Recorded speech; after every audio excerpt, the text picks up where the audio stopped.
'Yan Najeriya na ci gaba da tofa albarkacin bakin su akan shirin rage raɗaɗin da shugaban ƙasa Bola Ahmed Tinubu ya ce zai yi. Inda al'umma da dama ke cikin matsin rayuwa a sakamakon janye tallafin man fetur da shugaban ya yi a lokacin da yake karɓar rantsuwar kama aiki a watan Mayu. Baya ga janye tallafin man fetur da shugaban ƙasan ya yi, hakan ya jefa 'yan Najeriya cikin kuncin rayuwa da karyewar darajar naira. A cikin jawabin da shugaban ƙasa Bola Ahmed Tinubu ya gabatar wa 'yan Najeriya a ranar Litinin din da ta gabata, ya bayyana yana sane da halin da 'yan ƙasarsa ke ciki na kunci, inda ya ce matakin da ya dauka su ne sauki, kuma da a ce akwai wanda suka fi su to da su zai dauka. A cikin alkawarin da shugaban kasar ya yi wa 'yan Najeriya na rage radadin sun hadar da karawa ma'aikata albashi da samar da aiki ta hanyar baiwa kamfanoni guda 77 rancen naira biliyan 1 kowanne cikin wata 9, rabawa iyalai kuɗi a jihohi 36 tare da hatsi da samarwa da manoma takin zamani da wadatar da motocin bus masu amfani da makamashin gas. To sai dai duk da kokarin da shugaban kasar ya yi wajen faranta wa 'yan Najeriya, mun tattauna da wasu daga cikin matuƙa baburan adaidaita sahu inda suke bayyana ra'ayinsu game da wannan tallafi. Mu dai yanzu gaskiya muna cikin kunci da matsatsin rayuwa da bakin ciki na rayuwa.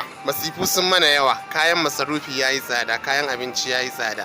Rayuwa dan adam talaka yana cikin kunci, mai kudin ma yana cikin kunci daidai gwargwado, amma talakan da bashi da cin yau bashi da na gobe shine yake cikin matsala. Wani a sati wani tun da aka fara wannan masifar baya dora tukunya a gidansa. Ko a mai da subsidy din kawai mun fi yadda da haka, saboda gaskiya a mai da subsidy ya fi alheri. To alhamdulillah gaskiya a matsayina ni na musulman jihar Kano dan arewa, tallafi mu na Allah muke ne ba na wata gwamnati ba, tunda duk abun nasu a baki ne. Gwamnati shekara da shekaru tun da wayo mu tun ba mu da wayo muke taso ake wa iyayenmu alkawari, mu ma ana mana alkawari. Harkar lafiya, harkar tsaro, harkar ruwan sha, harkar titina, ba wani abu da ya canja.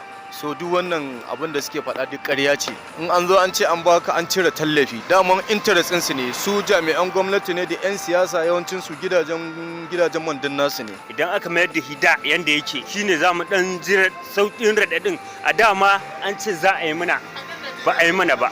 Yawwa, a da a can ma an ce za a yi mana, kuma abin ba a yi mana ba. Ita ma dai wata ɗalibar kwaleji mai suna Amira Muhammad ta bayyana ra'ayinta game da wannan bada tallafi. Ni a matsayina na ɗaliba ban ga amfanin wannan tallafin da shugaban ƙasa ya ce zai bayar ba, domin idan wani ma ya samu ba lallai wani ya amfana da shi ba. Da tallafin mai kaɗai nake iya amfana, saboda yanzu idan ka zo za ka tafi makaranta, da kana zuwa makaranta a naira 100, amma yanzu idan ka tara mai adaidaita sai ya ce ma 200, 250, 300, kuma haka za ka biya domin kan lakca ta wuce ka. Ka gani ya kamata dai shugaban ƙasa a taimaka a sauko mana da mana da tallafin man nan, don shi kadai mu da shi kadai za mu iya amfana. Fatan mu anan shine gwamnati ta duba koken al'umma tare da farfado da tattalin arzikin ƙasa, bude iyakokin ƙasa tare da bada damar shigowa da abinci domin samun sauƙin talaka. Salma Usman Lawan, Amna Hausa TV.